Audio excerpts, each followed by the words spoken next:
Hello, my name is David T. Howard, and I am the artist whose work is represented for this month's show here at the Providence URI Gallery, the URI Feinstein Providence Campus. And I will be walking you through Gilding the Shoestrings 3 crafting character. This is my third iteration, I guess you could say, of this exhibit. So hopefully you will enjoy this walkthrough. If you are approaching the exhibit from Washington Street, the side that Trinity Rep is on, I would recommend walking all the way down to the end of the hall and starting at the other side of the exhibit, because that is primarily the order that we generally sort of start this exhibit. But if you look up, you will see Mary Poppins from our production of Mary Poppins in 2018, directed by Paul McGlasson. And this is I guess you could say, the iconic look for her in her blue skirt and striped dress, or striped blouse, excuse me. Mary Poppins is always a crowd favorite and was one of the most popular productions we ever produced at URI. It asks for a lot. It asks for whimsical styles, and it asks for turn of the century historical clothing living at the same time. So there's a great deal to explore when putting together a production like this. I was very lucky that I had the chance to meet Tony Walton, who was the original designer of the movie, costume designer, just before we went into production, and I was able to get a great deal of insight from him as to what he mined and what he understood about the production. And I even asked him if I could borrow some of the iconic ideas from it, and he was very, very generous and allowed me to feel comfortable doing that, which I generally don't do. In the next window, you will see a costume that was worn by Mrs. Corey, played by Ari Kasabian, for the number Supercalifragilisticexpialidocious. And this is sort of a special costume. She is the purveyor of words, and she makes the young people, Jane and Michael, pull out cookies from a cookie jar, and they have to spell a word with it. If you notice down at the hem of the skirt, we found alphabet cookie game pieces, I guess they are, or some sort of toy, and we drilled holes into those and lined the skirt with them, as well as use them in props for the show. And her two daughters had them as well. What makes this dress also very important is that these clothes needed to be incredibly movable. And if you think about historical clothing, especially arm sections and such, the arm size sometimes are a little too tight. So this is built on a Lycra bodysuit, which I sort of stole from ballet, because they do this in ballet, where they build a bodice without sleeves, and then they have a separate piece that goes inside that's on Lycra with the sleeves attached to that, so you have full range of motion. So that was kind of fun. And then finally, in the last window, you see what we call Jolly Holiday outfit that was worn by Mary Poppins, portrayed by Emily Turtle. And this outfit is supposed to be completely different from what we normally see her in. So we see, if you look up again, a very plain and staid outfit, I guess you could say. And then we see this very vibrant and exciting sort of summer outfit, certainly very theatrical, but this is a theatrical moment where she walks off stage and then has to do a very quick change to show up with Bert in their sort of promenade costumes. And this outfit, I think they had about 25 seconds to change from that blue outfit into this outfit. And the sort of secret that you will learn from this is the blouse was actually purchased, and then we built the other items around it. and it's two separate pieces, a kind of bodice and corselet piece, and then the skirt went on separately. So really whimsical and fun. She also had a hat and gloves and a shoe change, so it made for a very challenging change. Here next, you will see sort of the acknowledgments about this exhibit, and I'm not going to sit and read the entirety of it because it is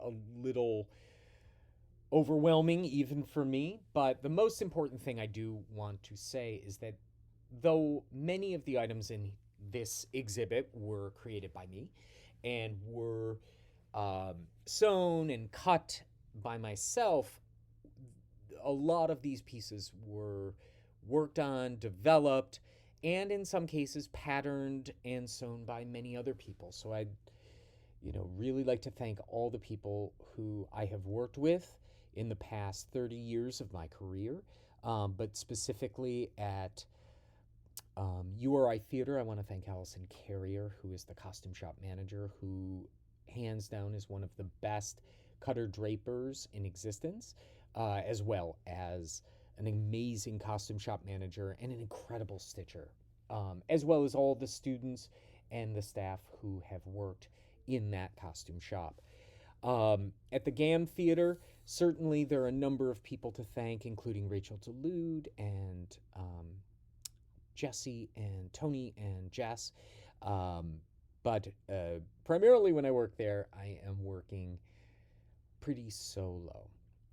And then there are a number of people who helped make this exhibition happen in many different ways, whether it was hanging Mary Poppins up above your heads as you see there, or just helping me dress forms. Every single person who contributed to this, I thank. Now, moving around the corner, there's the poppy dress. The poppy dress is a piece of clothing that just kind of came to me one night many years ago, that I just wanted to make something one day, and I had this piece of silk dupioni, this red iridescent, what we sometimes call changeable dupioni, and I wanted to make sort of a party frock. And in a sense, this has never really been worn except for one time as a photo shoot, but it is a piece that sort of encapsulates some of the things I really like, which are silk and whimsy and fullness and sort of the joie de vivre, I guess you could say, of the color and the silhouette. If you look very carefully, you can see that it has started to break down, as all fibers often will do. And if you notice right up at the neck, you can see that it's starting to break down, but still one of my favorite pieces. As you go around the corner, now you can go around the corner, we start with some of the historical clothing that I have produced for productions. And this section here is from a production called School for Lies that we produced at URI Theater in 2017 with Alan Hawkridge as the director. And you will see a number of ensembles for men and ensembles for women as well. But starting with the men, there on your right, you will see a justacorps, which is a jacket that I guess references a jacket that was worn by David Bowie and was designed by Alexander McQueen in 1996, I think, for his concert tour. And one of the characters, this character, Frank, decides that he's going to leave France and become English. And so I wanted to kind of draw on that because he sort of literally wears his new allegiance on his body. So we appliqued this Union Jack, this British flag on his coat, obviously changing the colors to sort of match the whimsicality and the broadness that this play asked for. Next to that, you will see another type of justacorps, this time with short sleeves made out of silk, with a rabat collar, which is that sort of broad collar there, in a vibrant and rich deep blue. The show itself, basically, I assigned each character a color, and one of my favorite pictures from the photo shoot from the show was everybody lined up in sort of rainbow order. But you can see how each color is kind of represented through some of the characters that are here. The 17th century for men is incredibly stylized and has many different looks. So you can have a very short bolero jacket look, or you can have these sort of longer looks, sort of living side by side, which makes a lot gives you a lot of opportunity to sort of express character through the silhouettes and the clothes. Next, we move on to the dresses, and going again from right to left, we see a red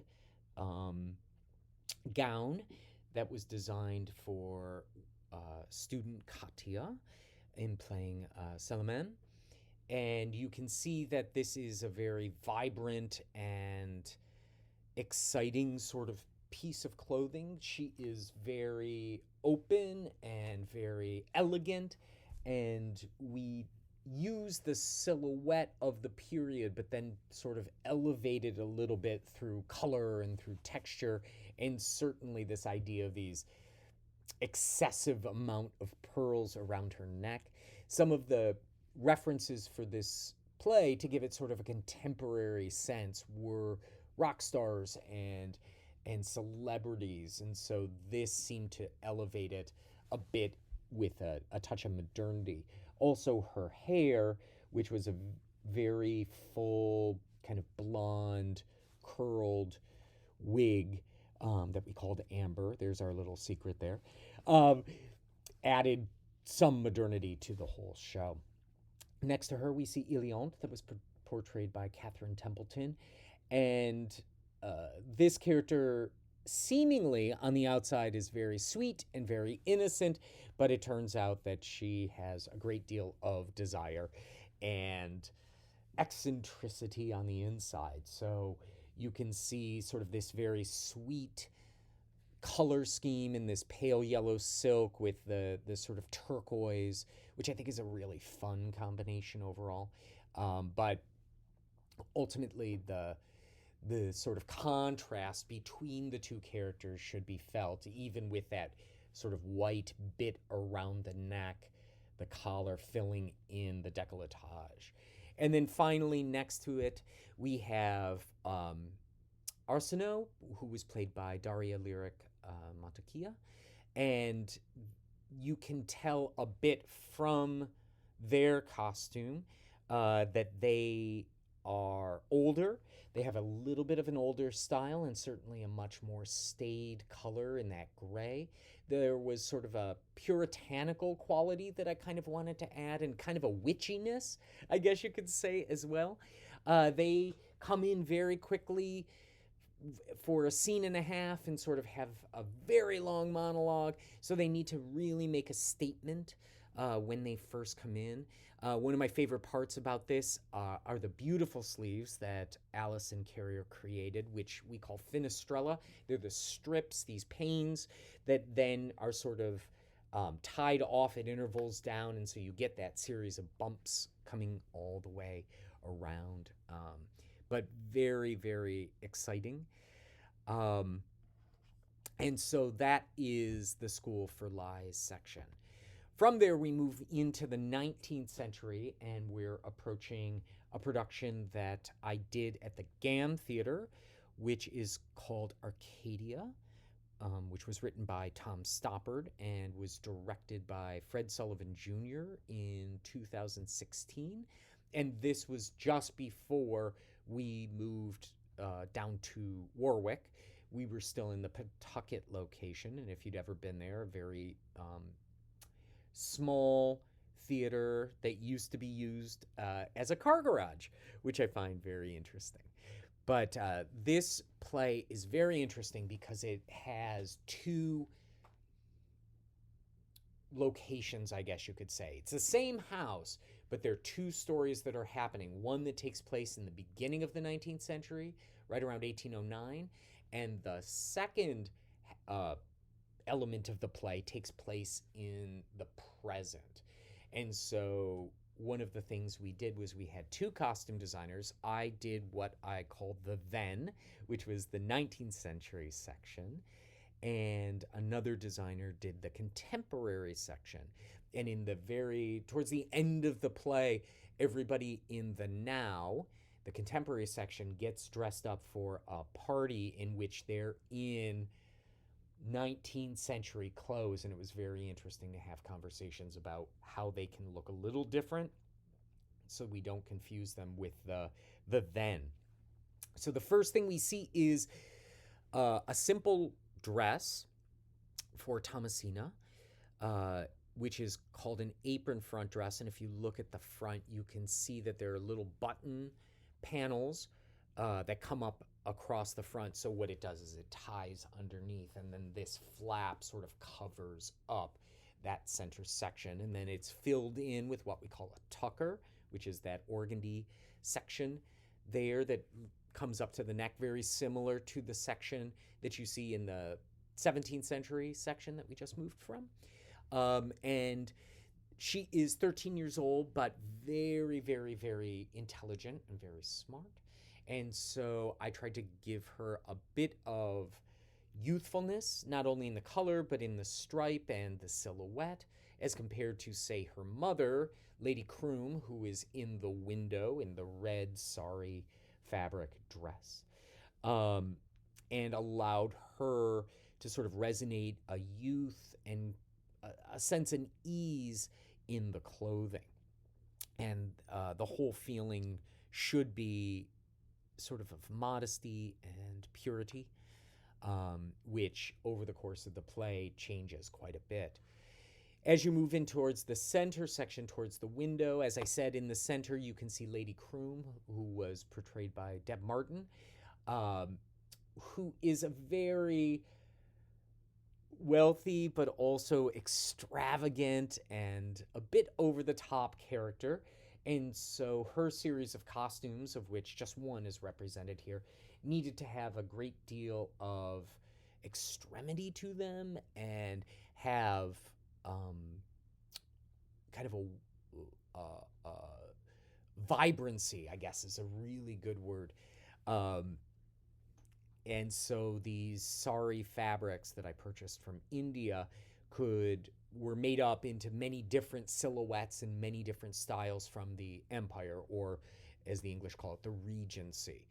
And so you can see underneath there's a dress in white with gold embroidery, and then the jacket, what we call a redingote, over on top of that has sort of the military-inspired design, as we often see, to give her quite a presence amongst sort of the more bland and quiet clothing that we often represent and see in the Regency.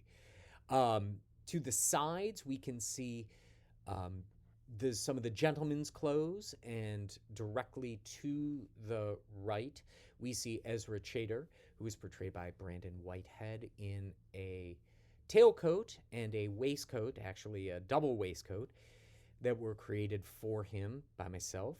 I do enjoy tailoring so very much, in that it is incredibly satisfying, but ultimately, if something goes wrong, and something usually goes wrong, the whole quality of it can be upended. And sometimes the only thing you can do is start again, and that can be very frustrating. But you can see the very formal tailcoat jacket that was very popular at that time, working its way up to the very full cravat. And because he is a bit of an eccentric as well, I tried to pop in just a little bit more color to give him a bit of whimsy and a bit of fun. And then finally, we see the character of Septimus, portrayed by Jeff Church, and he is a tutor. And so I have shown him in his costume, and everything you see here was made for him, from the trousers to the watch fob to the shirt to the waistcoat and the cravat. But with this idea of him being much more of a worker, or somebody who is so involved in their work that they aren't wearing that tailcoat that we might usually see, which would be a bit scandalous at the time, especially if ladies were present. But it also allows us to see some of the details, whether it be in the waistcoat or in the trousers. And if you notice very carefully at the trouser, there's a very small pocket right on the, let's see, as you're facing it, it would be on the left-hand side. And that would be the watch pocket in which you would put your pocket watch, and then your fob, which is that little bit of ribbon that is hanging off, would come off from there. We normally think about the pockets in waistcoats as being that answer, but at this point they wore them in there. So the next part we're starting with is the latter 19th century, primarily the 1890s, turn of the century. And many people just call this the Victorian era as a catch-all phrase, but certainly it's known by many different eras depending on what country you're in, whether it's the fin de siècle or it could just be called the turn of the century. And we see two items here. First, as you come around the corner, you'll see a dress from Silent Sky that was produced at URI Theater in 2021 with Tracy Miller as the director, worn by Margaret, played by Jenna Wentworth. Margaret is, not necessarily Jenna, a very pious and comfortable woman in the center of the country, we'll say, and is stark contrast to her sister, who is not represented here, but who is a scientist and wants to sort of see the world. And so we try to do something incredible in stark relation to her sister. Next, as we move around the corner, we start to see costumes from A Doll's House 2. This was directed by Fred Sullivan Jr. And first, the sailor suit outfit we see was worn by Emmy, which was portrayed by Alison Russo. And this dress is actually based on an extant garment that I believe is in the Metropolitan Museum of Art.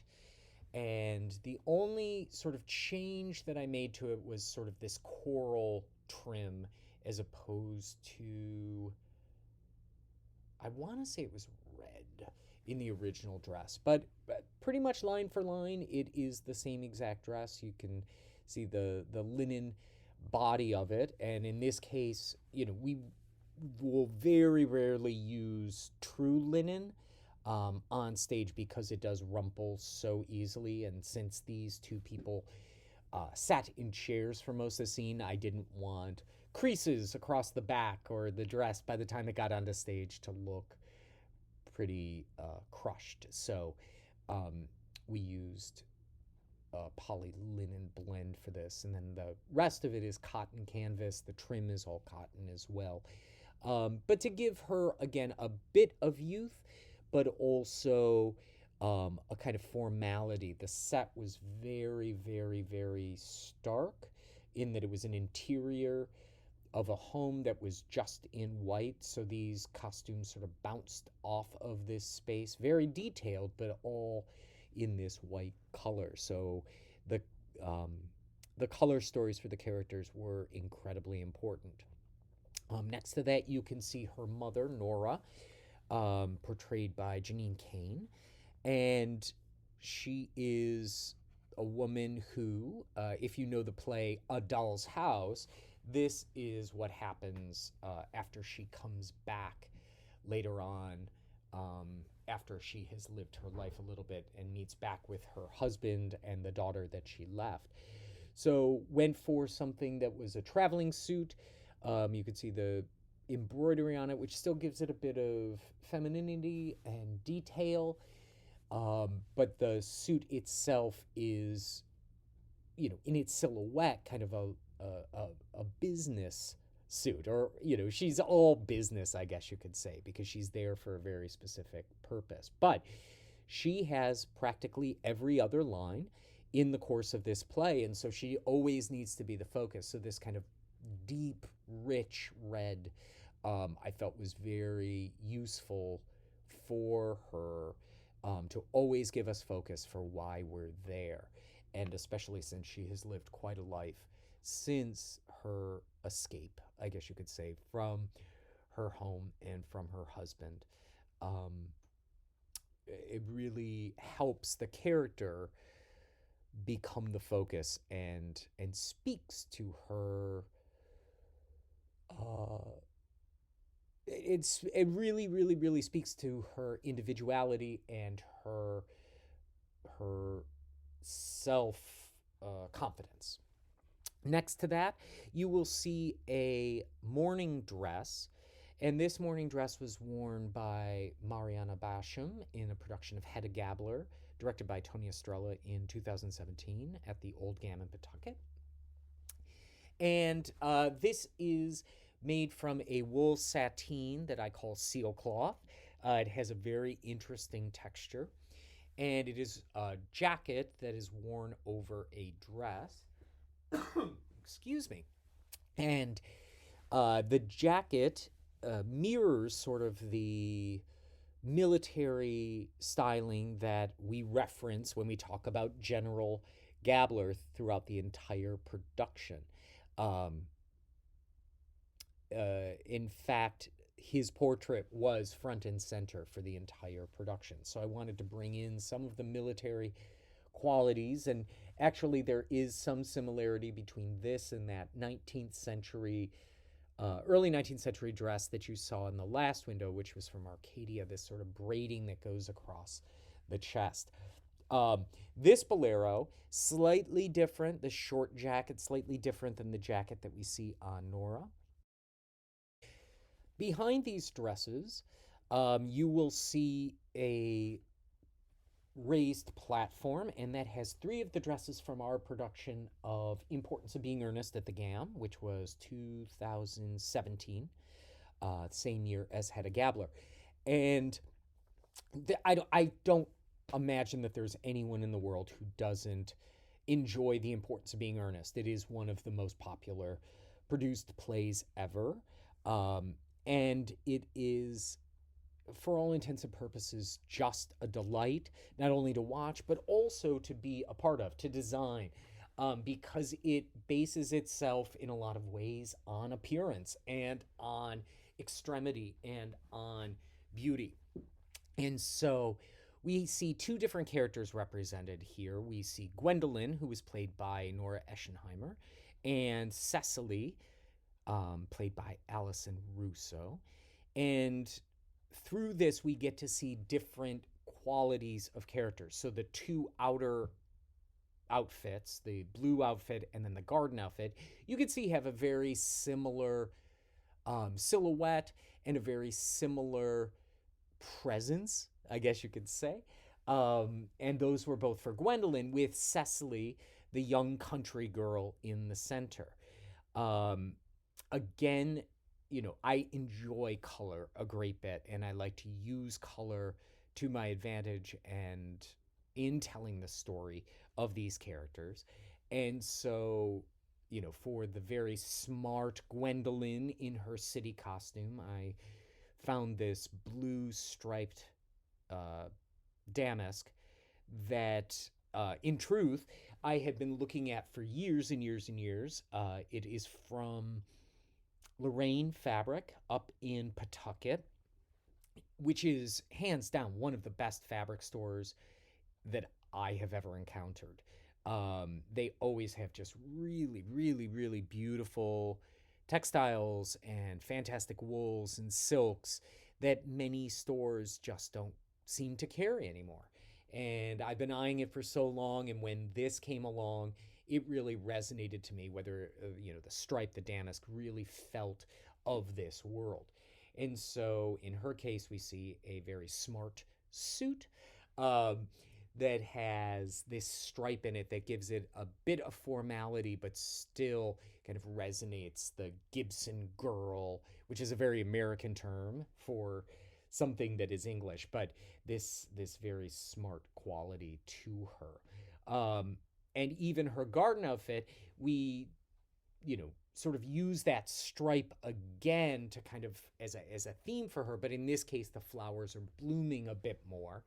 And then you can see the detail of the organdy skirt, or organza, excuse me. It's organza underneath, with the embroidery, and then those sort of puffs that are in through there. But I think there's a pretty similar kind of silhouette in that compared to Cecily, who is a much more pared down silhouette. It is much more what we call classic silhouette, meaning it follows the lines of the body as opposed to the extravagance that we see in the sleeves, but still allowing her to have youthfulness and a sort of innocence that we don't quite get from the worldly Gwendolyn. I've, always wanted to design Ernest, and this was really an opportunity to have as much fun as possible. And then finally, in this section, we see a dress from Lady Windermere's Fan that was produced by URI Theater in 2017.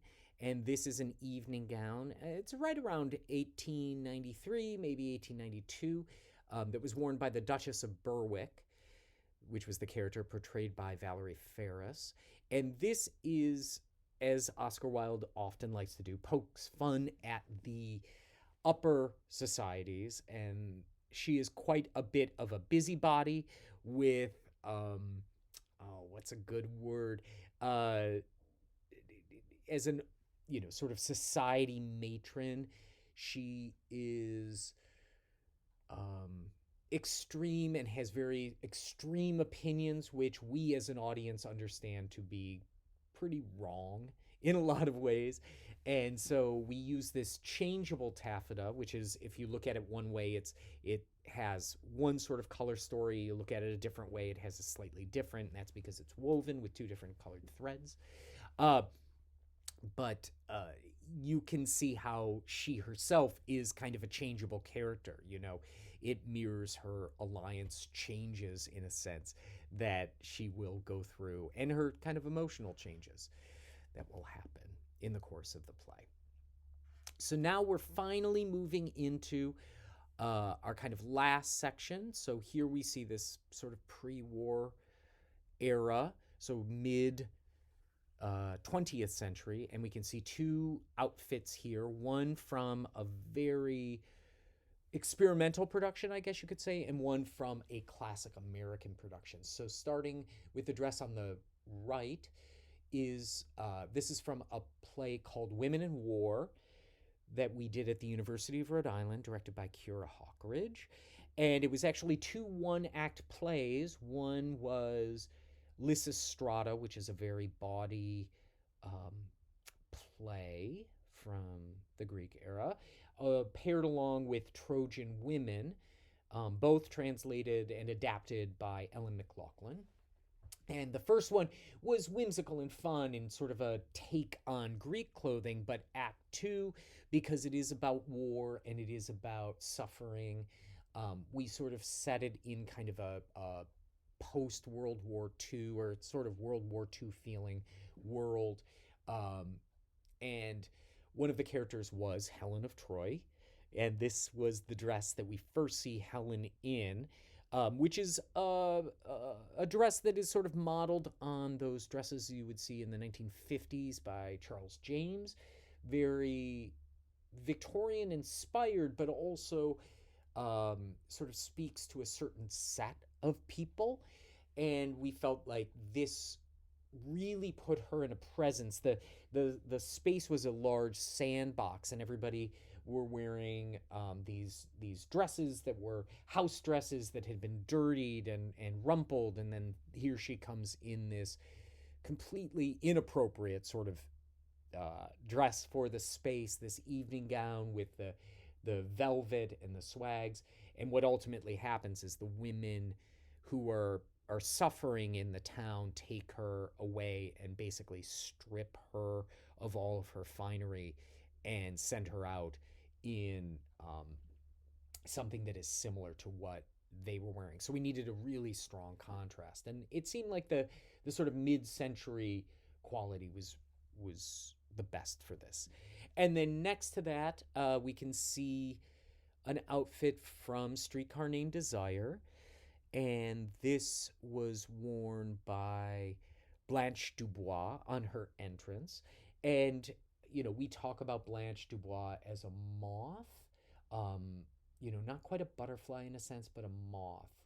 And so this idea of the cream wool seemed to really give us a sense of the delicacy and the out of placeness, I guess you could say. I like to make up words, so forgive me, but this that she felt out of place in this area where her sister lives. And the cape really feels dramatic. It gives her a sort of element of, again, extremity of character. What is interesting about this is, when we first see her, we're supposed to have one idea about her, but as the play unravels, we find out a great deal more about her circumstances and her life and the choices that she has made. And what's really kind of interesting was, the wool had a few little tiny moth holes in it, and through the course of the play, there was a little bit of a drink that was spilled on her every day. And what it did was it gave a patina to this outfit to make it look much older and much more worn than it really was. So the more we saw it in the course of the play, the more it sort of revealed that she wasn't the person that we first saw, this, clean,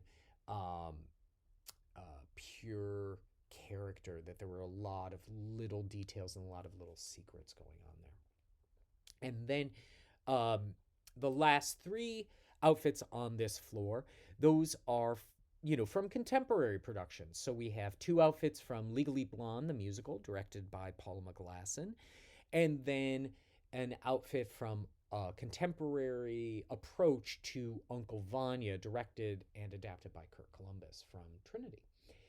And starting with Legally Blonde is fun, and it's a play about contrasts and learning who you are and accepting who you are. And certainly Elle Woods is a very iconic character, especially since a great deal of her existence, especially in California, was based on fashion. She is a fashion merchandising major, after all. And so here we see two different outfits. The first one is actually a 2-for-1. It is the first time we see her, she is in a dress store modeling or trying on dresses because she thinks that her boyfriend is going to propose to her. Spoiler alert, he breaks up with her. But she needs something very, very special for that night. And the first dress that she tries on, she feels looks too bridal. So we created this sort of gown that has a bit of couture to it, a little bit of elevated quality. But what makes it special is she does this, and then her friends come in, and then before you know it, in front of your eyes, she has to change from one dress to the other. So you can see, if you look at the side frame, a bit of the dress underneath it, that is the secret dress, which had a completely different silhouette, and it was longer. So that little bit that you see that shows at the hem was sort of tucked up into the waistband. And down the side and on the right-hand side, you can see a little flap there. That was magnet so that you could just literally pull this dress off of her. And the other dress would be revealed. In fact, we made two of these dresses, the ones that were underneath, one that the shop assistant carried, and then she hid it very quickly underneath the dress that was taken off. And so it would expose this other dress. And she had about 12 seconds, I think, on stage to do it. It went very quick. So these dresses also needed to show sort of two sides of her and have completely different sort of silhouettes to each other.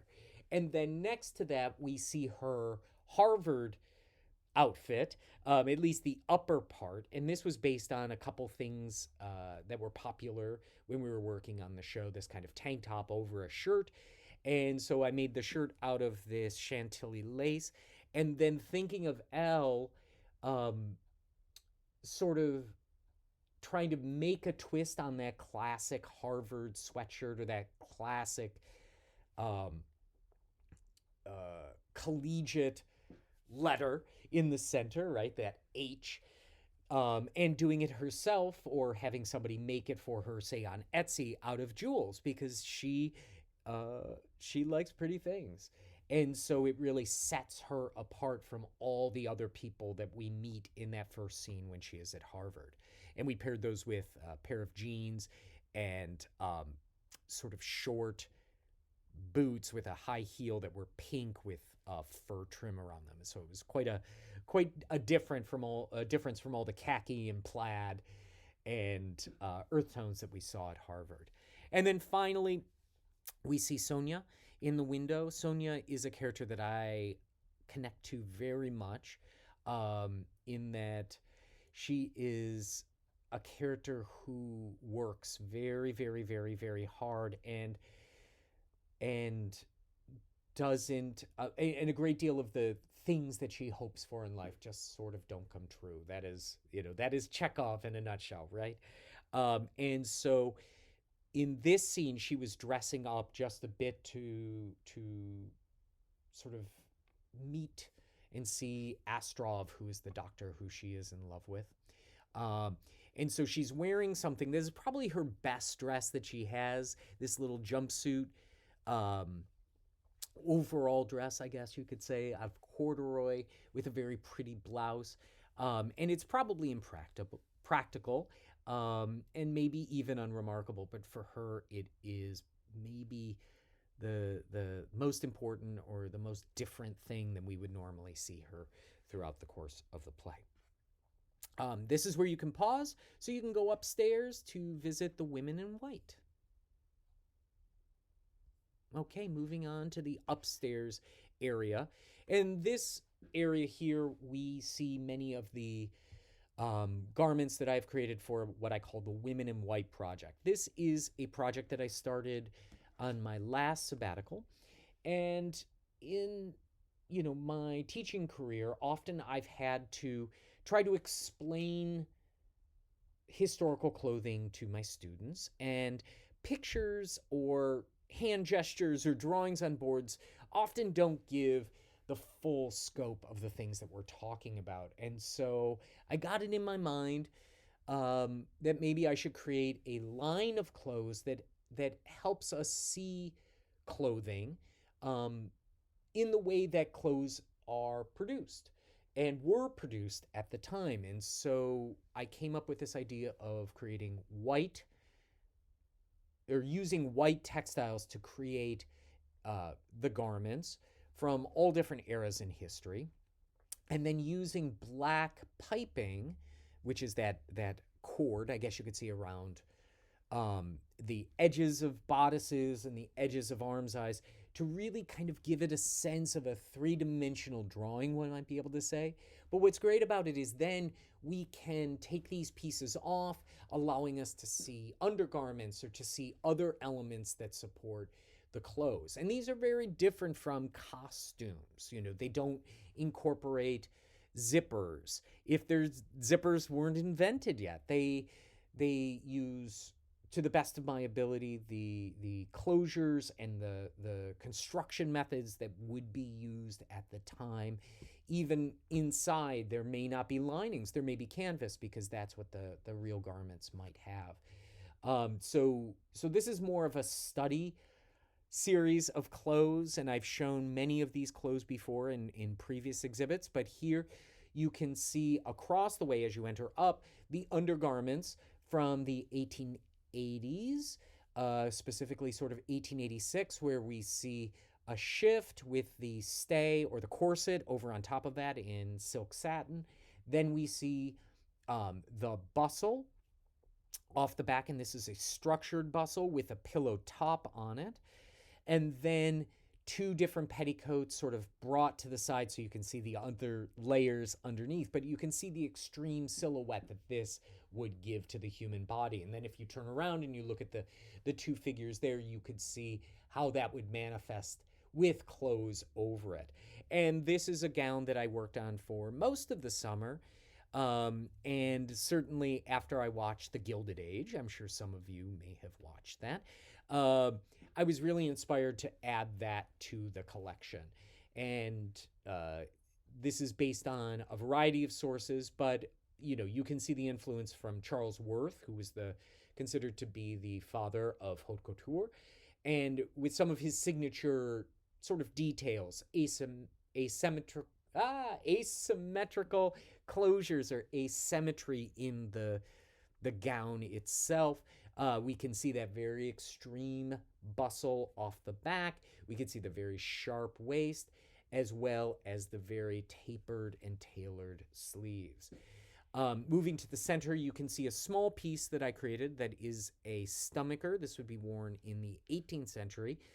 And this is what we call ribbons à l'échelle, which is a series of ribbons. Échelle means ladder in French.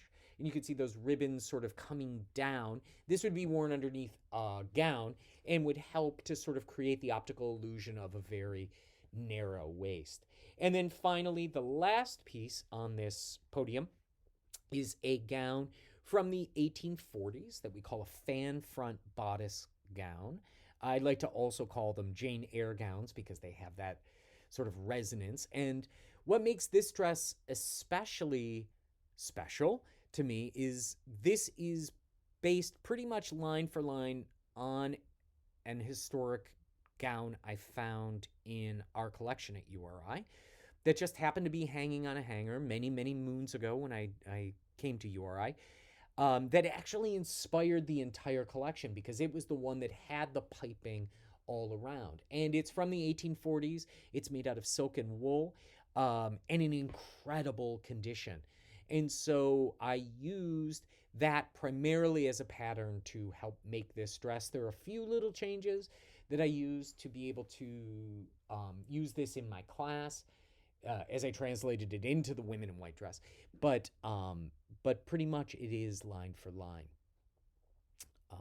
And so now we can move into the last section, which is through the doors as you're sort of coming around the right-hand side. And this section, as you're walking to it, I call the pieces that were cut, that never saw stage. So these are a pile of pieces. 3 items were from a photo shoot for A Doll's House 2, which was the red walking traveling suit that you saw downstairs, for the publicity photos.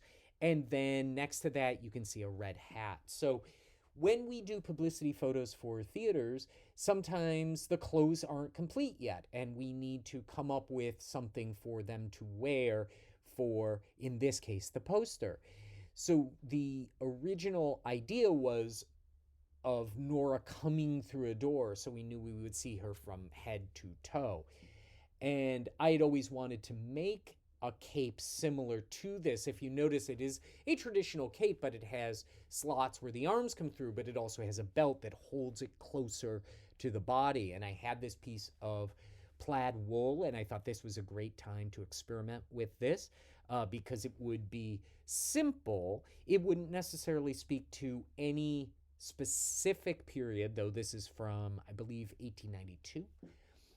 So I made it along with the hat that you see next to it in the podium and the purse.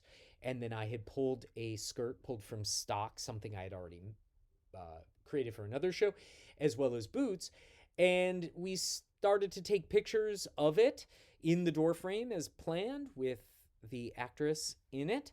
And then slowly, as it went along, it ended up being a picture that was used for the publicity of just the hem of the skirt and a shoe sort of kicking a doll's house, I guess you could say. So all of this work basically went into just the hem. So those things were never seen for any of the publicity photos, but that's sometimes what happens. And then finally, The last piece there is this red hat that was made for the production of Doll's House 2 as she was traveling. And I was asked to add a hat to that scene. And so I spent a couple days making this hat from foundation up. We use buckram to create these things. And almost the minute that it got on stage in dress rehearsal, it was decided that it was not what they wanted, and it was almost immediately cut. So sometimes the things that we spend a great deal of time thinking about and researching and creating and developing sometimes just don't find their way. But there'll be a show sometime down the road that we will be able to use it again. So I would like to thank everybody for staying with me this long. It was really a pleasure to work with Stephen and his team in creating this for the Urban Arts and Culture program at the Alan Sean Feinstein College of Educational and Professional Studies in Providence.